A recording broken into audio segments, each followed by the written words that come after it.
नमस्कार मित्रों, स्वागत करते हैं एक बार फिर से आपका अपने चैनल जेबी डिवोशनल में। जो भी हमारे चैनल पर नए हैं प्लीज हमारे चैनल को लाइक शेयर और सब्सक्राइब करना ना भूलें। और हाँ, रेगुलरली वीडियो मिलती रहे इसके लिए बेल नोटिफिकेशन जरूर दबाइए।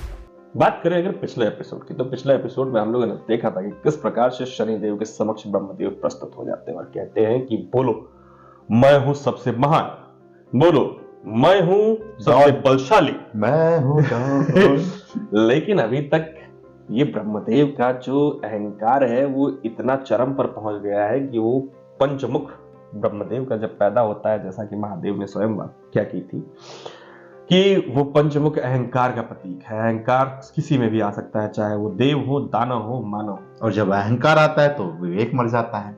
और देखने में हमें अच्छा लगा कि जिस प्रकार से देवी संज्ञा ने ब्रह्मदेव को चढ़ाया, या तो वो कहें कि ज्वाला का काम किया, कि धीरे धीरे कि शनिदेव जो है आपका अपमान करते रहते हैं, तो ये समय आ गया है कि अब उनको ये सिखाना पड़ेगा कि आप भी कुछ हैं। और उस प्रकार से ब्रह्मदेव जब पहुंचे शनिदेव के यहाँ, तो शनिदेव का जो सीन दोबारा से रिपीट किया गया कि वो गए पहले शिवलिंग के सामने, उन्होंने हाथ जोड़ा, उसके बाद जाके ब्रह्मदेव को प्रणाम किया। तो ब्रह्मदेव उससे भी रुष्ट हो गए कि साक्षात मैं आ रखा हूं, तब भी जा रहे हो तुम पाषाण शिवलिंग को वैल्यू दे रहे हैं आप, तो आप ऐसा करिए, आप पहले तो मेरे सामने झुकिए और उसके बाद जो जो मैं कहता हूं बोलिए। ब्रह्मदेव बन गए इस वक्त कहना तो नहीं चाहिए, लेकिन गदर मूवी के अशरफ अली जैसा कैरेक्टर उनके अंदर दिखाई दे रहा है मुझे। चलिए देखते हैं तारा सिंह बनते हैं अपने शनिदेव या नहीं। तो तारा सिंह तो बनेंगे, तारा सिंह जैसा ही जवाब देंगे वो। चलिए बिना विलंब के शुरू करते हैं एपिसोड 160 पार्ट 2।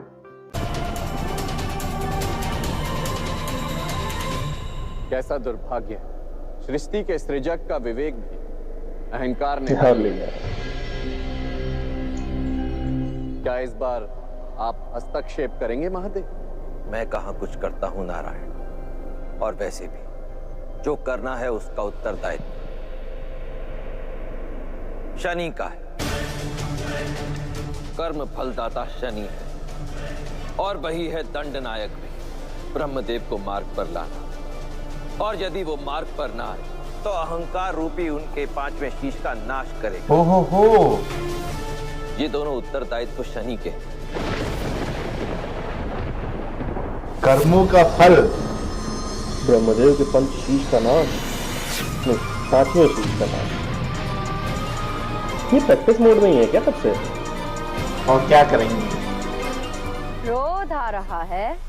क्रोध बहुत बड़ी शक्ति होती है, उसे इस तरह व्यर्थ मत करो, उसका उपयोग करो अपने शत्रुओं के विरुद्ध।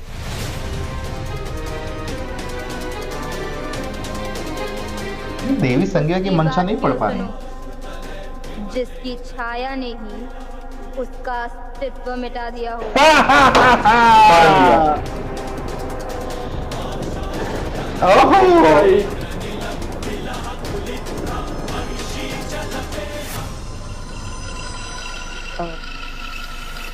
मुझे तुम्हारी बात का बुरा बिल्कुल नहीं लगा। मैं तुम्हारे स्थान पर होती तो कदाचित मैं भी यही कहती, परंतु इसीलिए मैं तुम्हारी पीड़ा समझ सकती हूँ, क्योंकि केवल मैं ही हूँ जो ये जानती है कि यदि अधिकार छीनकर अकेला कर दिया जाए तो कैसा अनुभव होता है। हम दोनों को एक दूसरे की आवश्यकता है नीलिमा। मुझे एक बार मेरी बात कहने का अवसर तो दो।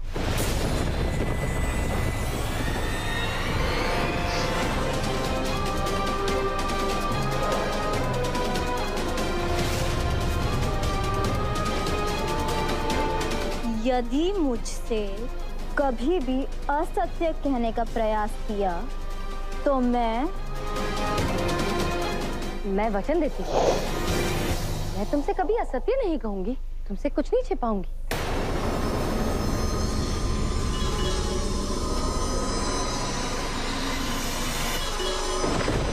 ओहो, सारी फाइलें नहीं खुल पाई। कहो।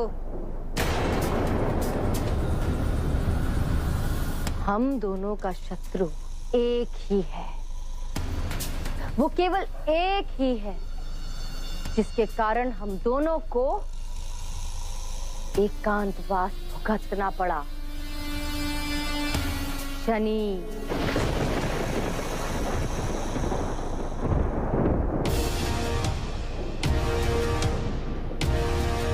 बोलो शनि, स्वीकार करोगे या नहीं कि मैं सबसे महान देव हूं?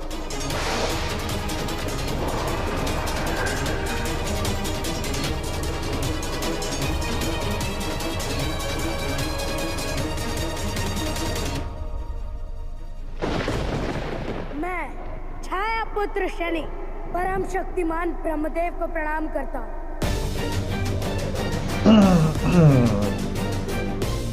मैं उन ब्रह्मदेव को नमस्कार करता हूँ जो सर्वशक्तिमान है और त्रिदेव की महायुक्ति के महत्वपूर्ण सदस्य हैं।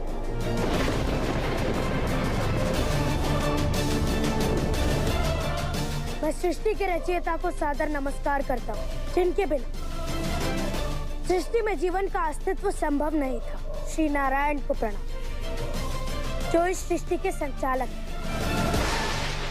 और अंत में उन्हें प्रणाम, जिन्होंने मुझे सिखाया कि कर्म चक्र के बिना सृष्टि के अस्तित्व में होने का कोई महत्व नहीं, जिनके एक संकेत से सारी सृष्टि भस्म हो सकती है। आपका बनाया हुआ सब कुछ खत्म।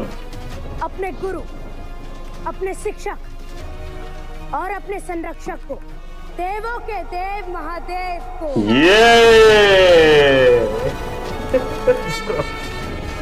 अपनी बातों को अच्छे से प्रेजेंट करते हैं। ब्रह्मदेव प्रचंड अग्नि में है भाई इस वक्त, देख। बस शनि,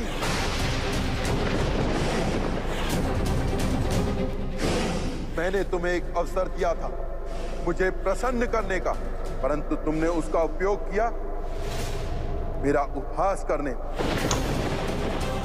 तुमने मेरी शक्ति और सामर्थ्य को ललकारा है।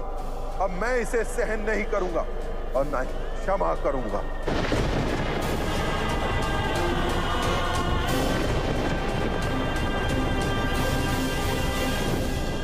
मैं तुम्हें बताना चाहती हूँ अच्छा। कि कैसे छाया और शनि के कारण हम दोनों का जीवन समस्याओं से घिर गया है।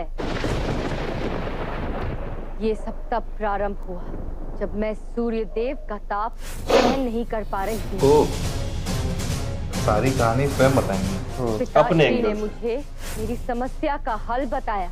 सूर्य के तेज के ताप का केवल एक ही उपचार है संज्ञा, घोर तपस्या। कर पाओगी, रह पाओगी अपनों से दूर। मेरे लिए जाना सरल नहीं था। यमी छोटे थे, उन्हें उनकी माता की कमी अनुभव ना हो, इसलिए मैंने छाया का सृजन किया। जाने से पूर्व मैंने उस छाया को स्पष्ट निर्देश दिया था।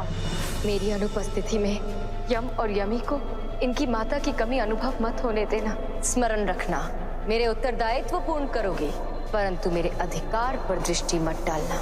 सूर्यास्त के पश्चात मेरे पति की छाया से भी दूर रहना।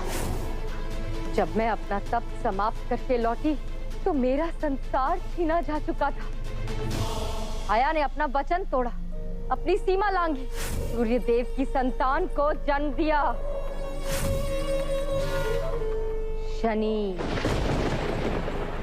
वो शनि जिसने जन्म लेते ही अपने पिता पर ग्रहण लगाया।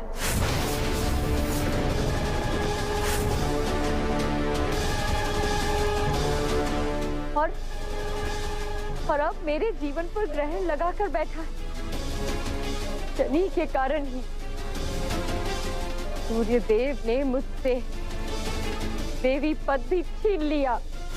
छाया इस सिंहासन पर मेरे साथ बैठने की अधिकारी है, इसीलिए मैं सूर्यदेव तुमसे देवी पद छीनता हो संज्ञा। कहानी बताइए, पर इन्होंने एकदम अपने स्टाइल। एक दंड दिए मुझे उस शनि ने।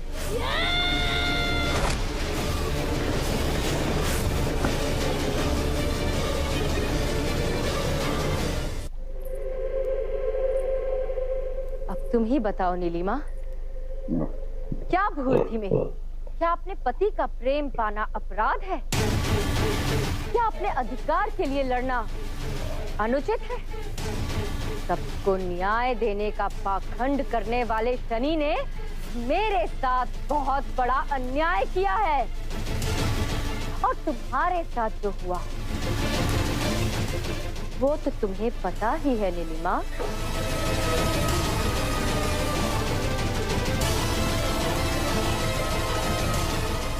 शनि के कारण ही तुम्हें 12 वर्षों तक बंधन में रखा गया। अपने जीवन के 12 वर्ष तुमने जो पीड़ा सही और मैंने जो भुगता, उसका एक ही कारण है, शनि। परंतु हम अब भी अपना प्रतिकार ले सकते हैं। यदि शनि से न्याय चाहती हो तो मैं तुम्हें मार्ग दिखा सकती हूँ। बोल, चाहिए न्याय?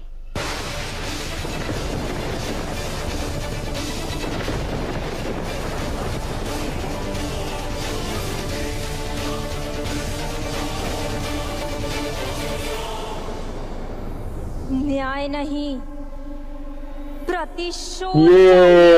मुझे शनि का अंत चाहिए। सफलता मिल गई, हम दोनों अब एक ही हैं। किसी ने बहुत अच्छी लाइनें कही हैं कि जब एक और एक मिलते हैं तो 11 हो जाते हैं। जब एक और एक मिलते हैं किसी संगठन के लिए तो उनके पास 11 की शक्ति आ जाती है। जब एक पर एक आता है तो वो आपस में एक दूसरे से टकराव करने लगता है। ये दोनों जो लाइनें हैं ना, वो इसी एपिसोड में शूट कर रही हैं। जैसे एक पर एक कौन आ रहा है इस वक्त? शनिदेव और नीलिमा दोनों आपस में टकराने के लिए सज्ज हैं। इस टकराव का रिजल्टेंट क्या होगा वो तो देव ही जाने। इस प्रकार से देवी संज्ञा ने अपना बीज, अपनी जो कहानी है वो सुनाई है। हम सभी जानते हैं कि अभी हमारे साथ अगर कुछ घटना हुई है तो हम अपना एंगल देंगे, लेकिन दूसरे का एंगल सुनना हमेशा जरूरी होता है। बात ये है ना कि दूसरे के एंगल से नहीं, चीजें हमेशा तीसरे के एंगल से देखनी चाहिए। थर्ड पर्सन पर्सपेक्टिव हमेशा जरूरी होता है। क्यों? क्योंकि अगला आदमी अपना मंतव्य रखेगा और आप अपना। ये दोनों मंतव्यों में सही चीज कौन सी है और गलत चीज कौन सी है, ये निर्णय लेने का अधिकार जो है वो तीसरे व्यक्ति को ही होना चाहिए। वही मेरा कहने का तात्पर्य था कि अभी नीलिमा में जो है केवल इनकी कहानी सुनी है, शनिदेव की ओर की कहानी तो उनको जानना चाहिए ना। सुना ही नहीं उन्होंने, सुना ही नहीं, क्योंकि आवश्यकता ही नहीं पड़ी। आवश्यकता तो उनको भी प्रतिशोध चाहिए। जिस प्रकार से ब्रह्मदेव प्रतिशोध ले रहे हैं, मेरे साथ लड़ेगा कौन? लेकिन अच्छा एक चीज है, जब से हम शनिदेव की कहानी देख रहे हैं, शनिदेव अपनी बातों को बहुत ही अच्छे से प्रस्तुत करते हैं, किसी को बुरा भी ना लगे, मतलब एक सही एंगल जो होना ही चाहिए। महादेव के सामने भी डरते नहीं है अपना पक्ष रखने के लिए। अब उन्होंने जिस प्रकार से प्रशंसा की ब्रह्मदेव की, वो एक्चुअल में सही थी। लेकिन देखिए एक बात समझिए, ब्रह्मदेव को उन्होंने कहा कि आप इस सारी सृष्टि के निर्माता हैं, नारायण सारे सृष्टि के चालन करता है, और महादेव एक चुटकी में ये सब बर्बाद कर सकते हैं। तो ब्रह्मदेव को लगा मतलब जितना मैं मेहनत करूं वो सब बेकार, तुमने फिर से महादेव के ऊपर रख दिया, ये गलत। आपने महादेव का नाम क्यों लिया? हाँ, नहीं आना चाहिए। आपको मैंने बोला ना आराध्य बदल दीजिए। हाँ, आपको बोला ना कि मैं महान। चलिए फिलहाल जो कुछ भी एपिसोडों में हो रहा है बहुत ही अद्भुत हो रहा है, और ऐसी परिकल्पना भी नहीं की थी हम लोगों ने कि ब्रह्मदेव को दंड देंगे शनिदेव। हाँ, जैसा कि महादेव ने बताया। अब जैसा ये सब घटित होगा देखने में बहुत रुचि है। फिलहाल इस एपिसोड को करते हैं समाप्त, शीघ्र ही मिलेंगे नए के साथ। तब तक के लिए राधे राधे।